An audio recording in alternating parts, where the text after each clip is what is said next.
Hi, my name is Heidi. My name is Heidi Harman. I'm going to tell you a bit about my version of the talk of quantitative approach on inclusion today. I really enjoyed the talk earlier. I thought that was awesome. And I'm going to give you a different perspective on that. Or not a different, they're very similar, but from a different perspective. I'm a UX researcher by trade. I run a startup, but I'm a UX researcher. And we usually work with qualitative data. But if you're really good, you usually start at looking at the other data entry points. Is there other quantitative data? You will look at that. So I found this topic today really interesting because it's something that I've been working with for the past 10 years. So I'm going to go over a bit about myself. I'm going to go over a bit of research. I'm going to talk about the stuff that I've done, which is Geek, Meetup, and my new startup that has to do with inclusion. And I'm going to talk a bit about qual data and quant data, the gender pay gap, and why it's super awesome that it's actually being legislated in Europe, but that it's also not enough. But it's a fantastic start. And then I'm going to talk about, kind of round things up, about why diversity is great, but you need inclusion. You need to round up the entire experience if you're going to do amazing stuff with your company. So, all right, my background, I don't know, can you guys see? Yeah, that's good enough, I'll tell you. So my background is that I studied at the Chaos Pilots in Denmark, which is an inter-Scandinavian school full of different, at least Scandinavian perspectives. I later continued working for an internet firm called Bazooka. I quickly went over to one of my clients at IFL at Handelshögskolan, which is a partner school to here.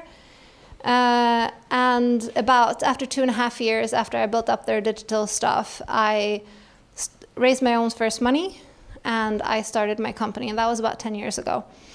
And I ran that for a couple of years, and then I pulled the plug from the server and I moved to London, where I started up a friend's company doing electronic signatures. So I did UX, but also started the entire London filial. And after that, I went traveling around the world. And I've worked in, I've worked in a lot of different countries, but I also very much, what can I say? Hang on, right.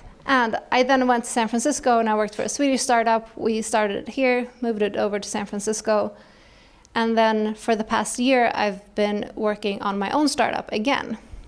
So I've been kind of, either I help other companies when they grow. We usually start in Sweden and then we move them abroad. Or I work with my own startups. And sometimes I do consulting on the side with my trade, which is UX. I've also taught at Handels, KTH, Hyper. That's why they're there. I've also studied at them. But the interesting thing here, which has followed me my entire life through my career, is that I started something called Geek Girl Meetup 10 years ago. And I'm going to tell you a bit about that. I basically, the thing was, I was going to take conferences. I felt like I love the techie creative guys. They're my best friends. I love them to death. But where are the girls? It would be so nice if I could talk code and drink wine on a Friday night with other women that don't think we should stop talking about work. And I was like, oh, that would be, or like my friends, basically. And I love them. But sometimes you need a little bit more than just the normal. Yeah. Anyway, so Geek Girl Meetup was basically me grabbing another lady, and I was like, hey, can we just start something for only women that do tech? Because it would be so nice to meet a few more.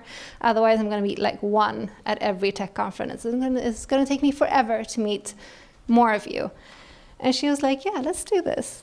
And we basically ended up, Handels let us a space, and we ended up having 50 seats like this, but people came and there was 65 people in line, and they were like, no, but you don't know, I've never worked with another female developer. Can you just get out of the way so I can get into this event, please? And I was like, wow, that's fantastic. You're my kind of girl. And it was just fantastic. It worked out. It spread to 5 cities in Sweden, and today we're in 17 countries and 24 cities. we've built it so it's self-organized. People usually come to our events and then they like move somewhere else and they're like, can we have this? Can we take it? We're like, take it and go. So it's been an enormous success and it's been really fun working with it. But with this question also comes a lot of people asking me, like, do you know a developer? It would not hurt if she is a woman. And I'm like, yes, I could do that for you.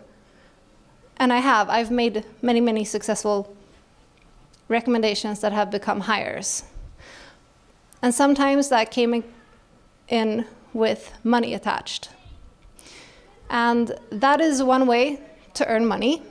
And I thought, wouldn't that be fantastic if I could, and I've done recommendations where I believe that the company is a good place. I would never send someone somewhere where I'm like, no, this is not a good place to work at.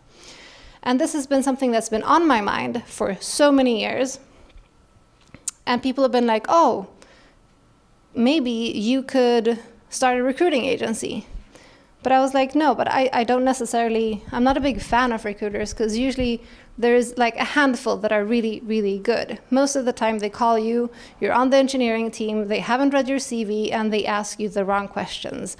I'm a UX researcher. I might know JavaScript, but I do not know Java. And that they should know. So they're wasting my time and they're wasting their time. So what I'm doing today is that I'm building a crowdsourced tech hiring with revenue share service. So if you recommend the right person who might not otherwise be recommended to that company, to the company, the person gets hired, we get paid because you've done it through our platform, but we take that money and then we share it with you. So that is my way of being like, okay, I'm good at this, but so is everybody else in tech because you're in tech and you actually understand tech. So you're actually just as qualified to recommend someone you've worked with because you can recommend their work ethic and their code. So that's what we're doing. So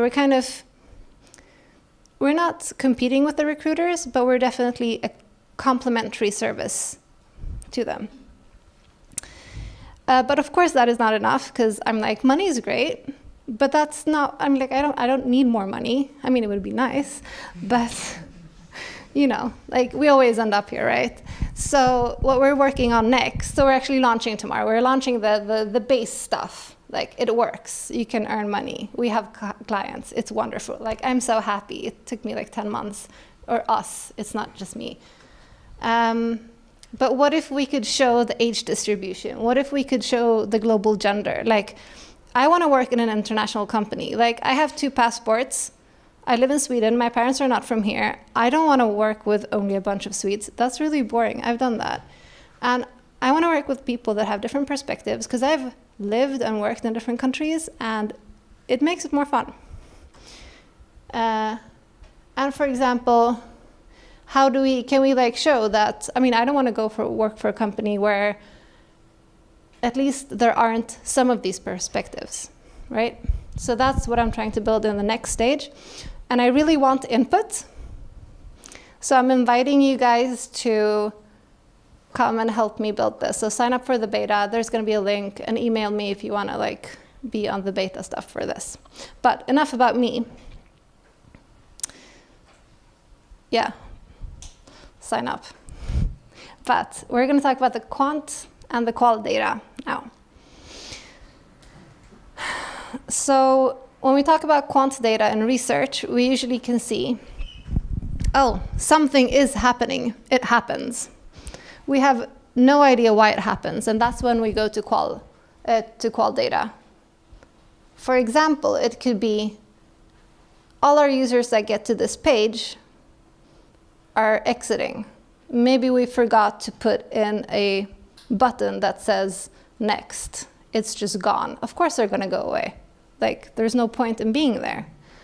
But we can't do that until we actually research it in a qualitative test. What do you mean?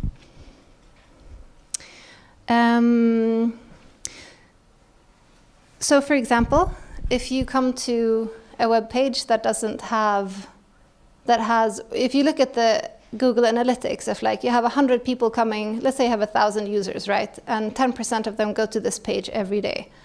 And out of the 100 that go to this page, all of a sudden, they're just disappearing. They're like coming, there's 3 steps, but they're dying, like they're exiting on the first page, they're not there. So if this was a room, they would basically, maybe we like locked the door, then they can't come in. So you need to basically do a test, and you don't want to do that with yourself on your own computers and on your own servers, because it's your own home environment, and you might probably everything works on your computer. So you actually go out to real people. You go to Hötorgets tunnelbanestation and you're like, hi, can you try this app? Can you actually get somewhere? Could you try it on your app with real humans and not just like your own buddies in the company? And then you can see, why is this happening?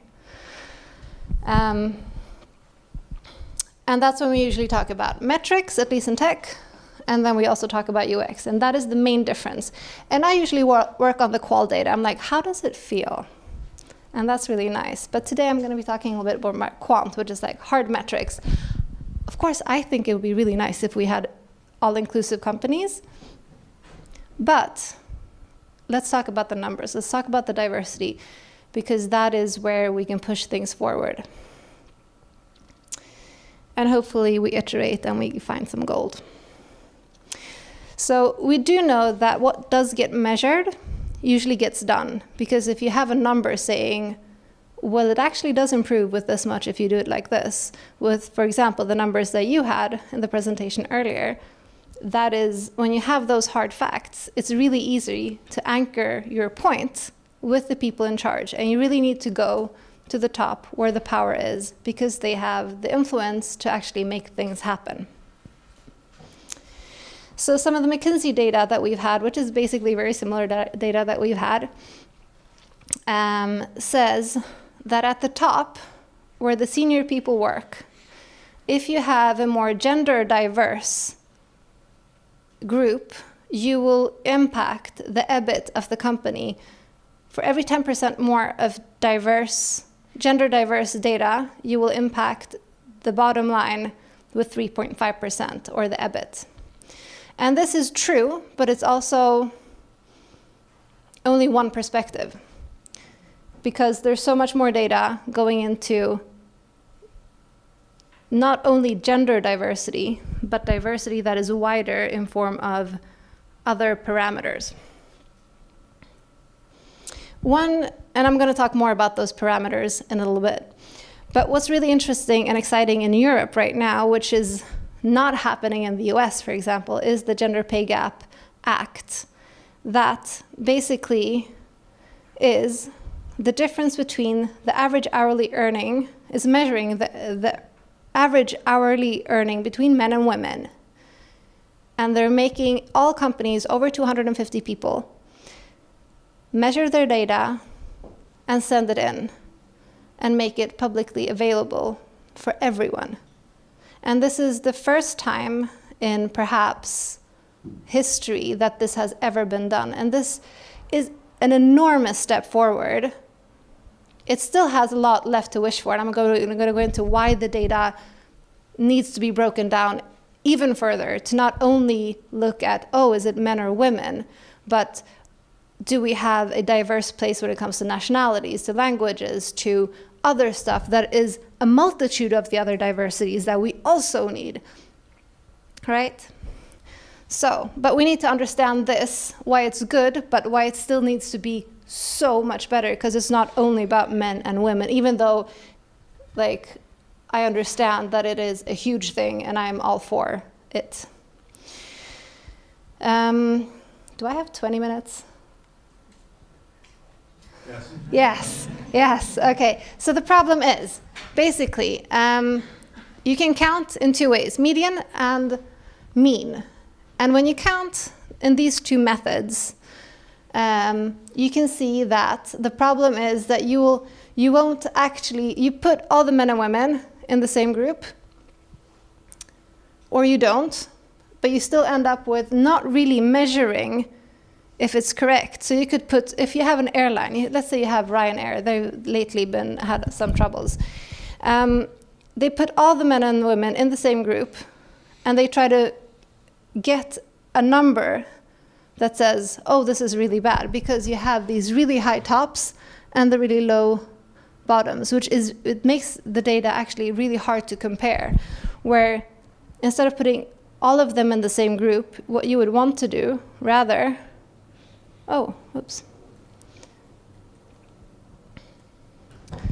is that you want to, instead of putting all the pilots and the stewardesses in one group and then measure out the median, you actually want to put the pilots and compare the women and the men with the pilots as well as the stewards. That would make more sense. And what I can see is that in 100 years ago, Sweden got its, or actually in 3 years, it's going to be 100 years ago since Sweden got its voting rights for women. And we can see that Sweden usually follows what the UK does. So this means that in about 3 years, we're probably going to have the Equal Pay Act coming to Sweden. That means that most companies are going to have to do the same revision and report it. And I think that's going to be pretty interesting. I hope that this comes to Sweden, but I do see that we need to not only keep it at men and women, but we need to keep it to, well, how are we including other groups of Swedes or new Swedes? So the other measures of how we measure stuff, which I had to research quite a lot about 10 months ago, because I was like, oh, well, maybe we can just have like one universal wonderful index. And that does not work, I will tell you that. So what we've got something called the Equal Employer Opportunity in the US, which is a number that every larger company needs to report by. So Apple, Facebook, everybody does this. And then in Europe, we recently had the Equal Pay Act. And those are fairly similar, but still really, really far apart from each other. In the US, we measure ethnic background. We totally can't do that in Europe because we had a Second World War where we registered ethnic background and then we had a war. So we can't do that in Europe. But we can measure language and nationalities. And that is what we go by in Europe.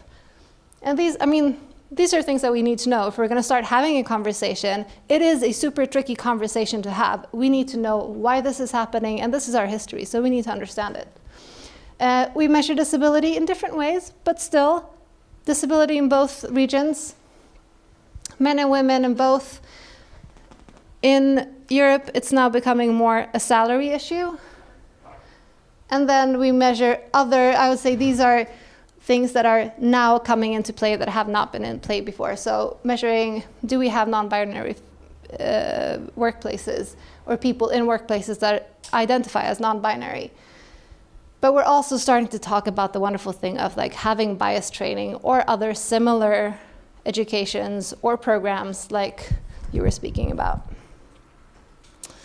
So if you look at Apple, they've made a very conscious decision to take it one step further than the Equal Pay Act. They're like, okay, we're going to pay everyone, men and women, and other diverse groups. So if they've added on the diverse groups, we're going to pay them, everybody, if you get $1, you get $1 too. If you're making the same work, that is actually rewarded in the exactly same way, and you cannot discriminate.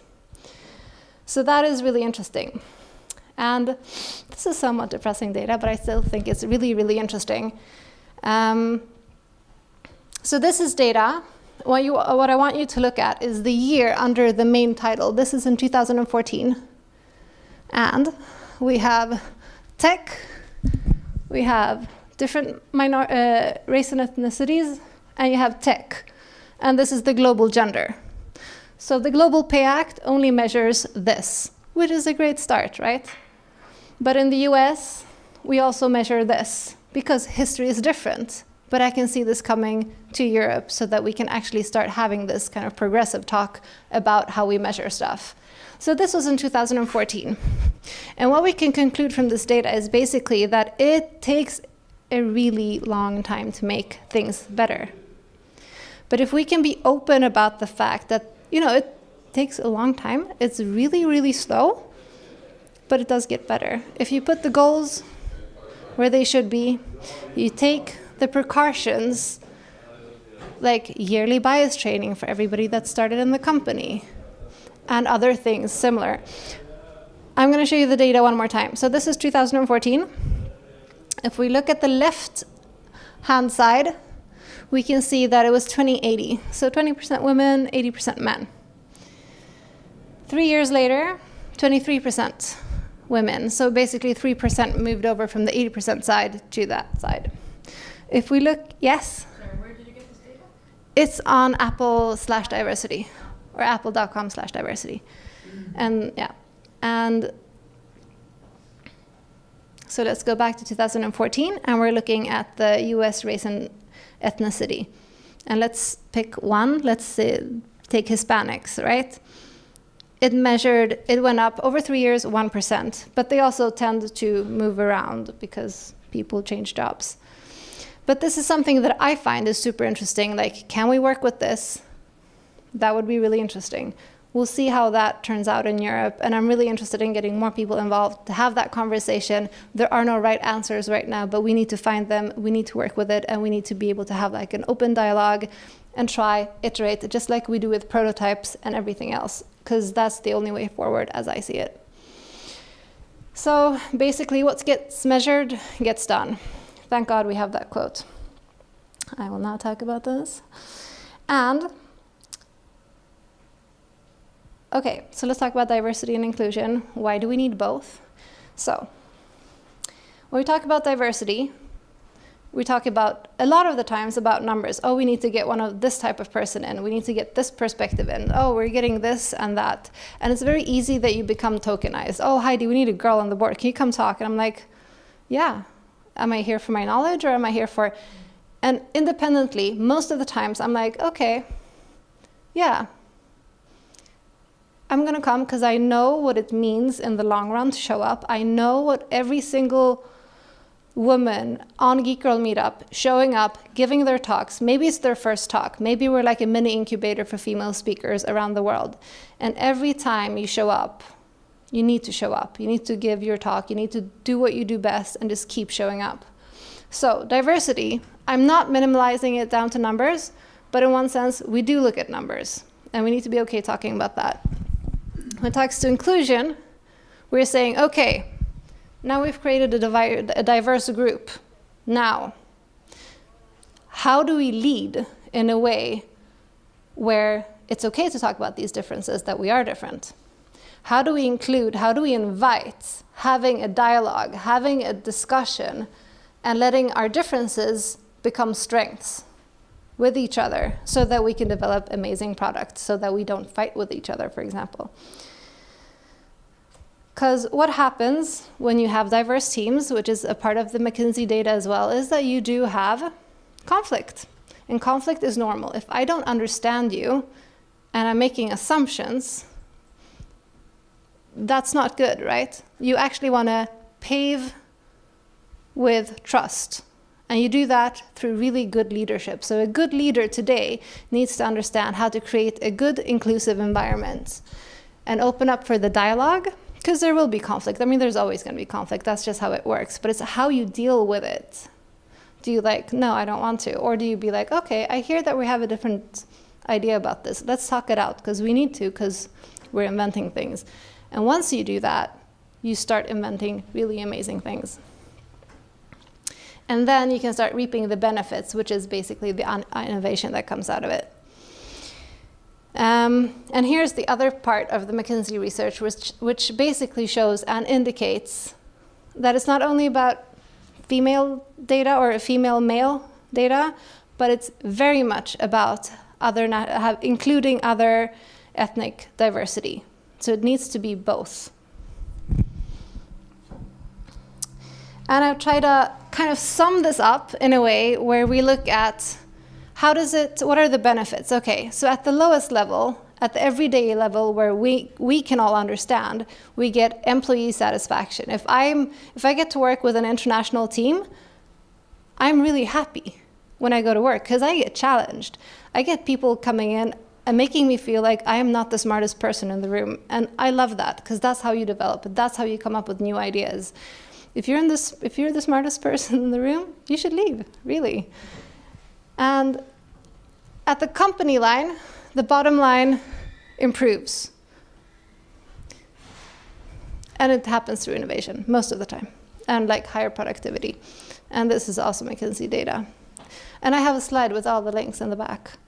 And I'm going to put it out online so you can all reach it and have a look. And on a national level, you become an innovation nation, or you continue being one. And when you do that, you have companies paying more tax, so you can have more free education and keep educating your people and just having more, what's it called? Yeah, just a better life, basically, a higher life quality. So I'm gonna wrap this up. May the inclusion be with you. This is really nervous. This is my first talk about this. I'm like really nervous. Yeah. And I'm like, and I think you should support your local girl entrepreneur. Sign up. Yes. Yeah. Do we have any questions?